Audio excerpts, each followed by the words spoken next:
Jemi në Qeap Hajmërer, aty ku ka nisur një garë ndryshe, garë për të zgjedhur hulumtimin më të mirë. Studentët do të sfidojnë njëri tjetrin me idetë, kreativitetin, originalitetin dhe në fund me hulumtimin e tyre. Këtë javë radha është për grupin e parë të studentëve. Çfarë thanë për njëri tjetrin në emisionin e parë? Grupi fillimisht po më pëlqen shumë. Besoj që jemi 5 anëtar ndryshe me karaktere ndryshme nga njëri tjetri, po besoj që në fund kemi me sjellë diçka shumë cilësore dhe produktive.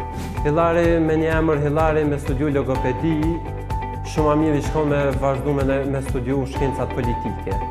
Përveç emrit vet, diçka tjetër nuk më la përshtypje. Rina me nxit që e mora vesh që ka emrin, kishte çaqe qetë, ndërsa Elina shumë llafazane, nuk filaran kërkut me fort.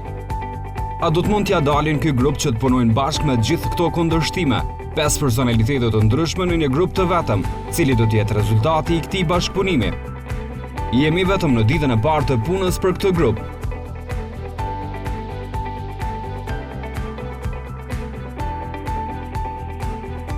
Studentët kanë filluar të grumbullohen.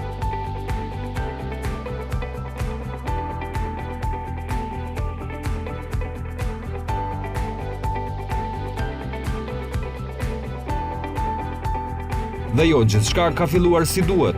Kur ora shënon 10:30 minuta, në grup akoma nuk është paraqitur djaloshi i vetëm, Blertoni. Kjo i acaron një pak anëtarë të tjera të grupit.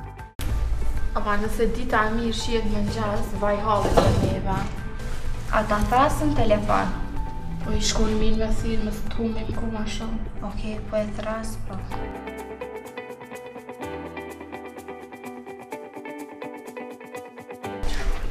Alo?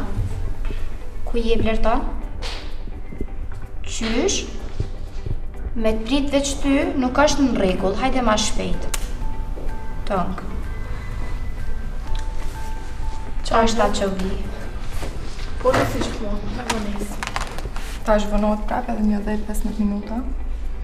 Edhe nuk e di kur kemi mja fillu në më. Thonë që janë djemtë ata që zakonisht presin për vajzat, por sot po presin 4 vajza për një djalë të vetëm, që si duket nuk e ka edhe shumë mendjen tek hulumtimet. A pa të vonu? Si zakonisht. Qërë si vjen, një orë ma vonë.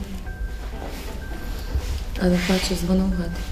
Po që të thonë krejt, po tani. Tensioni sa vjen shtohet, e lodhja ka filluar të ndihet ende pa filluar punën.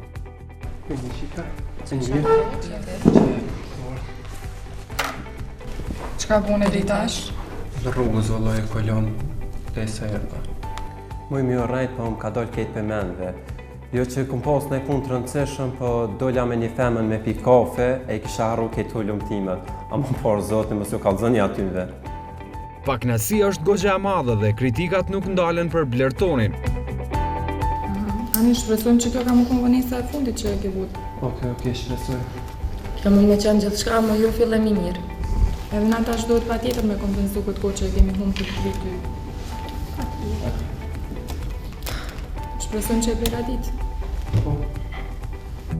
Për një hulumtim të mirë, duhet një ide e mirë. Ideja mirë është gjysma e rrugës, por si ta gjejmë atë? Pas një ore të lehtësuar dhe diskutim në grup, nuk ka rezultat, mungon tema. Kjo që dëgjova deri tash nuk po më pëlqen. Nuk e di po më pres që na me hulumtu një temë që është unike, që nuk e ka hulumtu askush deri tash. Po këto krejt e dim, po ideja është se si me gjetë. Unë kam një ide shumë të mirë, ama nuk e di sa është e realizueshme. Shumë e vërtet kjo që thonë studentët.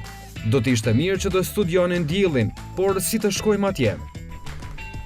Në kisha menu që hulumtimi me bo me fmi, pasi krevi ju interesohen me njohë botën e fmive, del diçka ma interesante, ma atraktive. Ideja jam kish me qenë me prit një temë që është shumë aktuale të fëmijët. Për shembull sindromën Down ose hiperaktivitetin të fëmijët.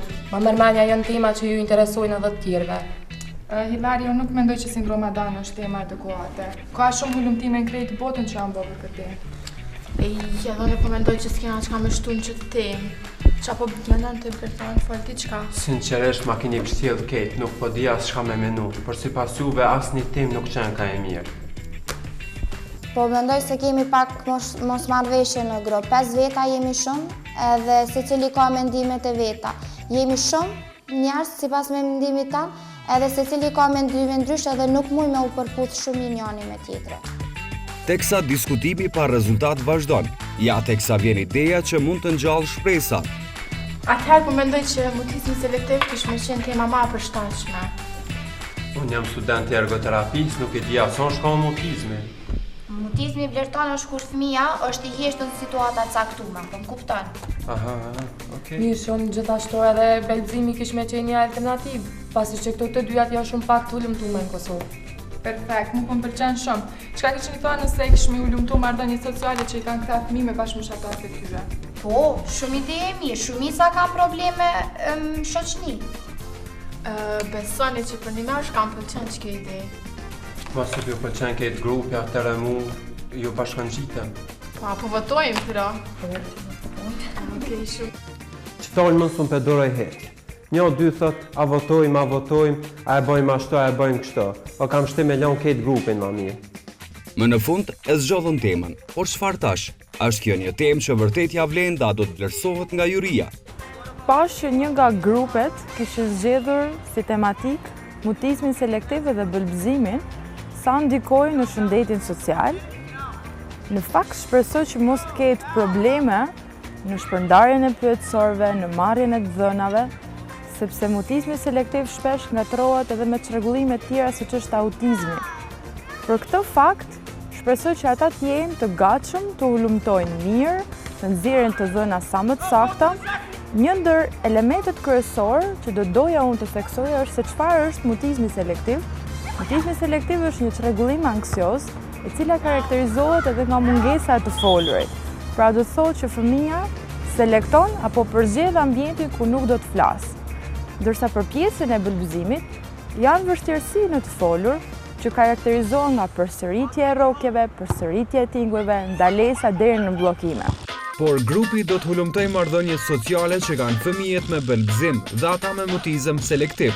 A e kanë më të vështirë këta fëmijë që të ndërtojnë marrëdhënie sociale? Kjo është pyetja që do të marrë përgjigje.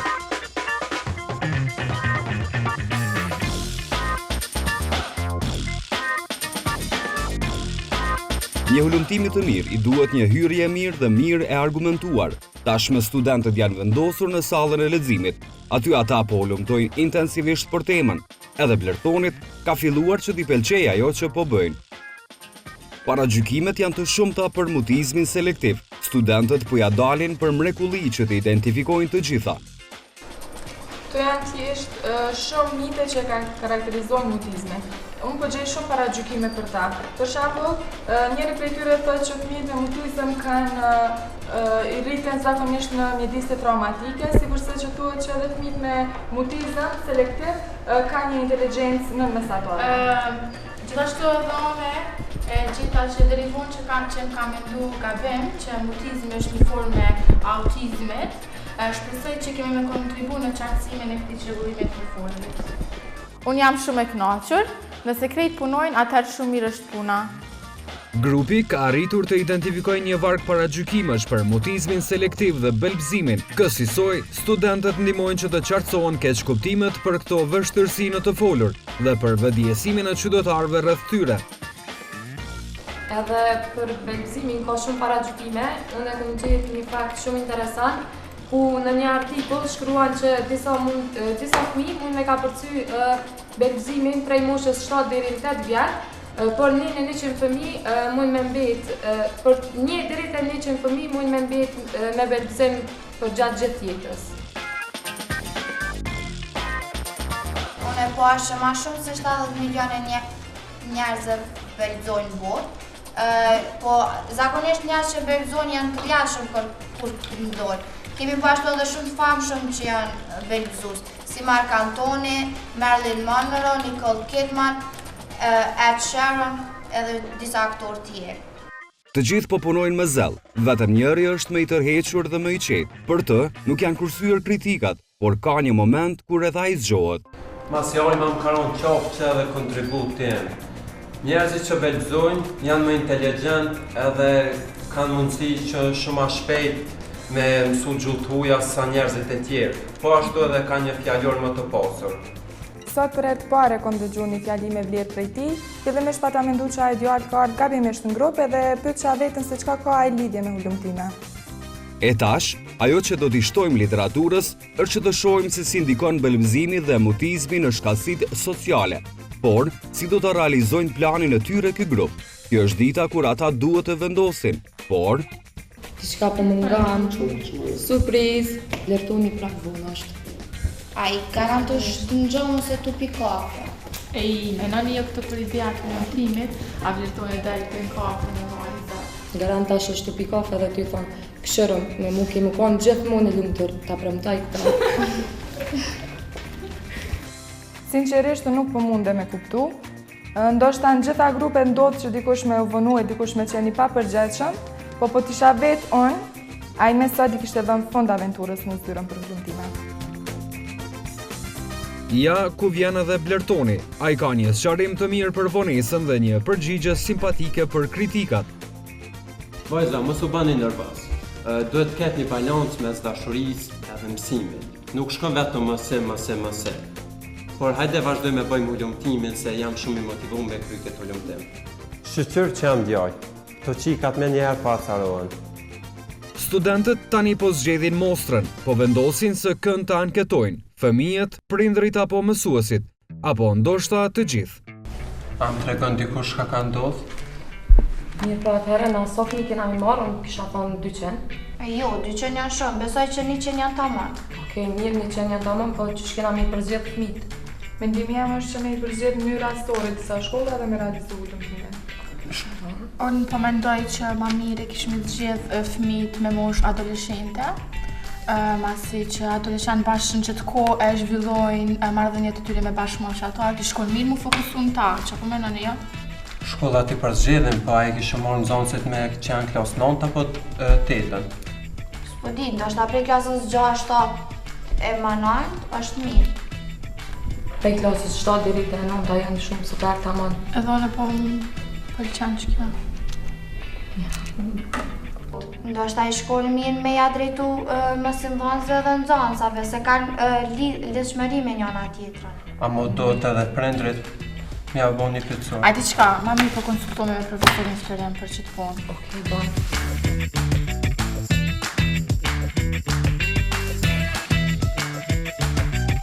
Atëherë kur ka vështirësi në vendimarrje, kompromisi arrihet duke konsultuar mësimdhënësit. Mirë, profesor.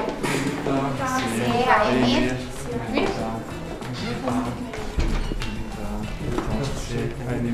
Çka mund të më ndihmu? Profesore, kemi gjetë temën e hulumtimit, ka të bëjë me fëmijët që kanë mutizëm selektiv dhe fëmijët që belbëzojnë. Po dojmë me po marrëdhënie shoqërore që ata fëmijë kanë me të tjerët, se po dyshojmë që fëmijët që kanë këto çrregullime mund me qenë ma të hishtun, nuk janë edhe aq të lidhur me bashkëmoshëtarë, sikur fëmijët që nuk i kanë këto probleme.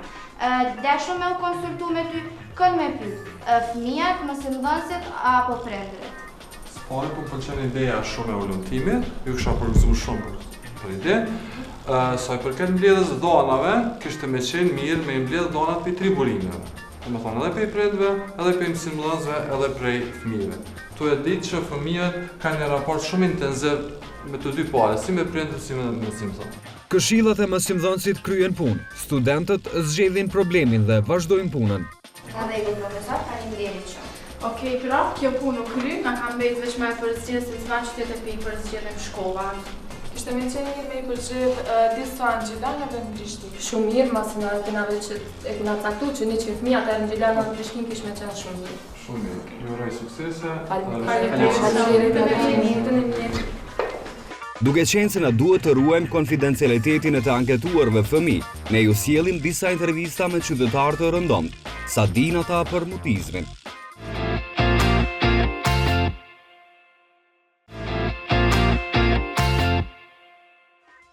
Duke qenë se na duhet të ruajmë konfidencialitetin e të anketuarve fëmijë, ne ju sjellim disa intervista me qytetarë të rëndomtë, sa din ata për mutizmin. A dini se çka është mutizmi selektiv?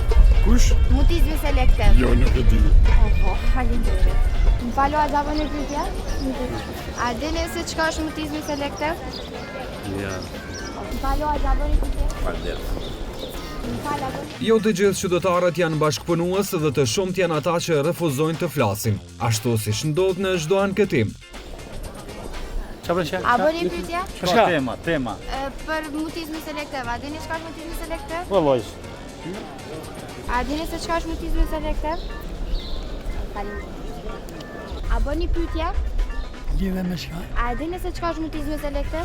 A? A dini çka është mutizmi selektiv? Qysh? A dini çka është mutizmi selektiv? Pra, jo të gjithë dinë se çfarë është mutizmi selektiv. Kush? Mutizmi selektiv. A të në rejtë? Mutizmi i farpërzimi, selektiv, zgjidhje, ashtu si di. A dini çka është mutizmi selektiv? Ç'a është? Mutizmi selektiv. Jetë. A dini çka është belgëzimi? Qysh? Belgëzimi, a dini çka është? Belbëzimi e di. Çka është? Si kemi filluar vetë, tash po belbojmë ka pak pejzorit. Më falni, a gja bëni pyetje? A dini çka është mutizmi selektiv? E a dini çka është belgëzimi? Belbëzimi po. A mundi me na tregu? Po belbëzimi është një met që fëminis, ndoshta 3 lindje se ndikon derisa të rritën, dikush e humbat e masi të rritët fillon me folë më mirë, dikush mbetet të belgëzue. Janë të meta shëndetësore, ose që me thonë fizik. A dini çka është mutizmi selektiv? Mutizmi? Selektiv. Jo. E belgëzimi? Belgëzimi, po. A mundi me na tregu? Qysh për të kallëzu? A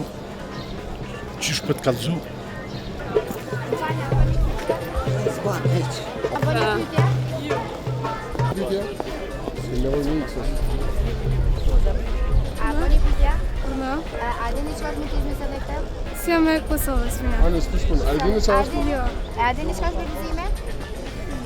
Pagëzimi? Belgëzimi. Ai, asdi. Faleminderit. Ska gjë. A dini çka është mutizmi selektiv? Kush? Mutizmi selektiv. Jo. E belgëzimi? Belgëzimi po. A më na tregu? Po është defekt i njerëzve të cilët kanë problem të shprehon dhe nuk mund mi thënë fjalë të mirë dhe i ngatrohen zanorët. A dini çka është mutizmi selektiv? Jo. A dini çka është mutizmi selektiv? Pyetja? E tash unë jam bëj kur di çka me përgjigj, çfarë do më pyet? A dini çka është mutizmi selektiv? Motivi selektiv. Mutizmi. Nutizmi. Selektiv. Ja, se di. E belgëzime? Belbëzime? Po, belban. Grupi votuan, kanë ideuar hulumtimin, përgjedhur mostrën, ankëtuar fëmijët dhe kanë përpunuar rezultatet. Dhe ja ku po vjen dita e madhe, pak në ndaj nga koha kur ky grup do të prezantohet para juris. Ka frikë dhe emocione, e pranojnë edhe studentët. Lerton, si je? Mirë, jo. Apo ke emocione? Përbes, po pak. Si po ndihesh para prezantimit? Po i emocionum, stres, kështu. Apo mendon që kemi fitu? Besoj se po. Apo ke emocione? Jo, shumë. Si po ndihesh këto para prezantimit? Mirë, normal, si gjithmonë. Apo mendon që kemi fitu? Po shpresoj që kam me fitu. Okej, faleminderit. Faleminderit atë. Por, asgjë nuk i shpëton nga prezantimi, është detyrë që e kanë zgjedhur dhe duhet ta bëjnë. Ja teksa vjen edhe juria profesionale, mësimdhënësit e qap Heimerer janë të gatshëm të dëgjojnë punën e studentëve. Zëvendës drejtoresha Naime Brajshori, logopedja Anisa Hasani dhe psikologët Bujar Gallopeni dhe Florim Gallopeni janë mësimdhënësit e qap Heimerer që do të vlerësojnë punën e studentëve. Në ditën e madhe të prezantimit, përgjithësinë për të filluar e merr Rina. Përshëndetje të nderuar profesor dhe student. Unë quhem Rina Demolli, jam pjesë e grupit hulumtues së bashku me Alma Sherifin, Hilari Alidemën, Lerton Jakupin dhe Elina Morinën. Ne sot do të prezantojmë hulumtimin ton me temën kur mutizmi selektiv dhe belgëzimi e dëmtojnë shëndetin social. Një ndër arsyet që kemi zgjedhur si për hulumtim është se në vendin ton ka shumë njerëz që belgëzojnë, hasin shumë shpesh edhe kemi njohuri për ta, ndërsa mutizmi selektiv është më i rrallë dhe njohuritë për të nuk janë të mjaftueshme. Shëndeti social e përfshin aftësinë për të ndërtuar marrëdhënie të kënaqshme ndërpersonale me të tjerët, aftësinë për të adaptuar në situata të ndryshme dhe aftësinë për të vepruar në mënyrë të përshtatshme në mjedise të ndryshme. Njerëz të ndryshëm këto marrëdhënie shoqërore i ndërtojnë shumë shpejt ose një herësh, përderisa për fëmijët me mutizëm selektiv dhe me belbzim, kjo është shumë e vështirë dhe te jetë sfiduese. Shumë fëmijë me mutizëm selektiv dhe me belbzim kanë vështirësi në inicimin e një kontakti. Kështu, si pasojë e kësaj, 90% e tyre kanë ankth, domethënë përjetojnë ankth edhe depresion. Synimi, do me thënë, është mjaft e dukshme rëndësia dhe ndikimit që kanë mutizmi selektiv dhe belbzimi në shëndetin social, mirë po nuk është aq e njohur se sa është i përhapur dhe në çfarë mase është ky ndikim. Rina po ja del mirë që të sqaroj shëndetin social dhe të menaxhojë emocionet e saja. Dëshiron që të studioj ndikimin që ka mutizmi selektiv dhe belbzimi në shëndetin social dhe në raportet në mes fëmijëve. Vazhdon Alma për të sqaruar metodologjinë e studimit. Ajo sqaron numrin e fëmijëve që kanë anketuar dhe instrumentet që kanë matur për të vlerësuar vështirësitë në të folur dhe në shkallësitë sociale. Qetë edhe në Mostër, kemi rekrutuar prej 60 fëmijë ku janë në 2 qytetet urbane të Prishtinës dhe të Gjilanit. Të gjithë participantët ishin shqiptar. Kemi përgjithur klaset e 5-ta deri tek ato të 11-tat dhe kemi pasur 22 fëmijë me mutizëm selektiv, 12 prej tyre kanë qenë me belbzim dhe 26 prej të tjerëve kanë qenë pa probleme gjuhësore. Instrumentet të cilat i kemi përdorur për matjen e shkallës së vlerësimit kanë qenë shkalla vlerësimit të Rosenbergut dhe për depresion ka qenë invertori i depresionit të Bekut. Të gjithë pyetësorët janë administruar në shkollat, në ambientet shkollore dhe procedura ka zgjatur afërsisht 45 minuta.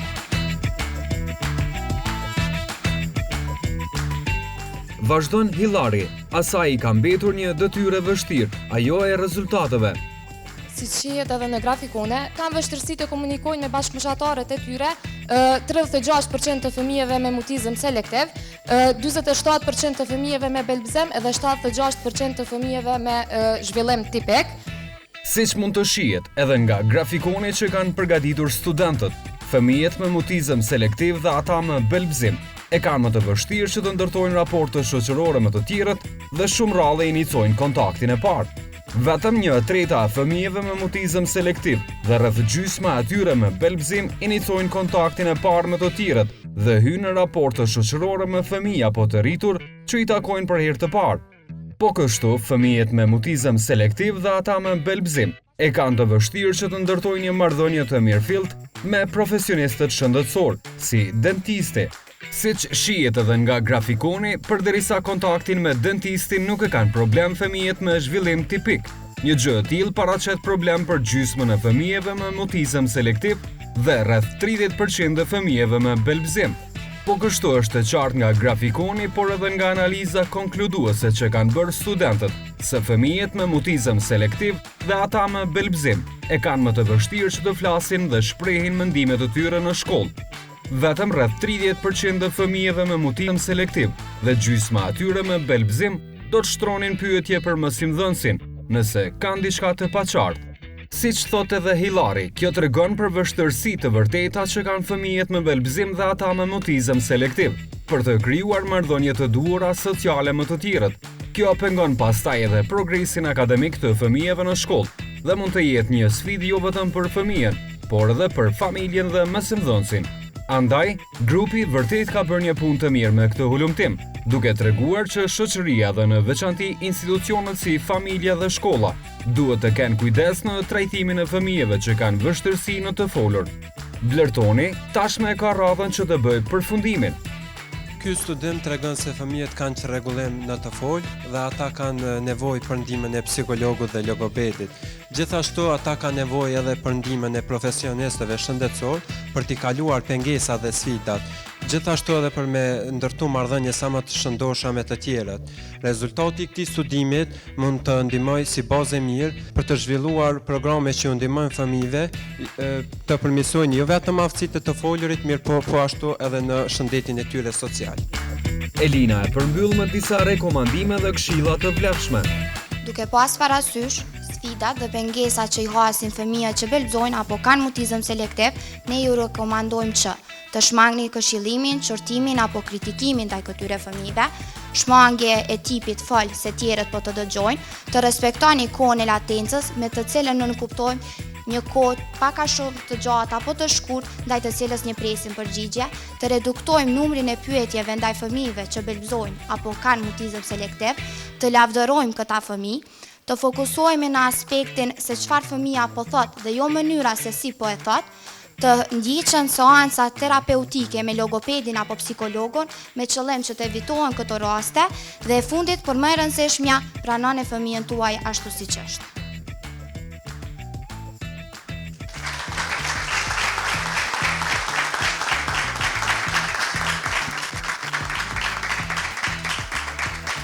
Mes duar trokitjesh, mbyll garën grupi i parë. Juris i mbetur të marrë vendimin që do ta komunikojë pasi ti ketë dëgjuar të gjitha prezantimet.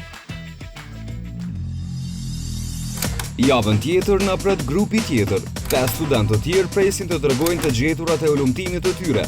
Na ndiqni për të mos humbur asgjë nga kreativiteti i studentëve.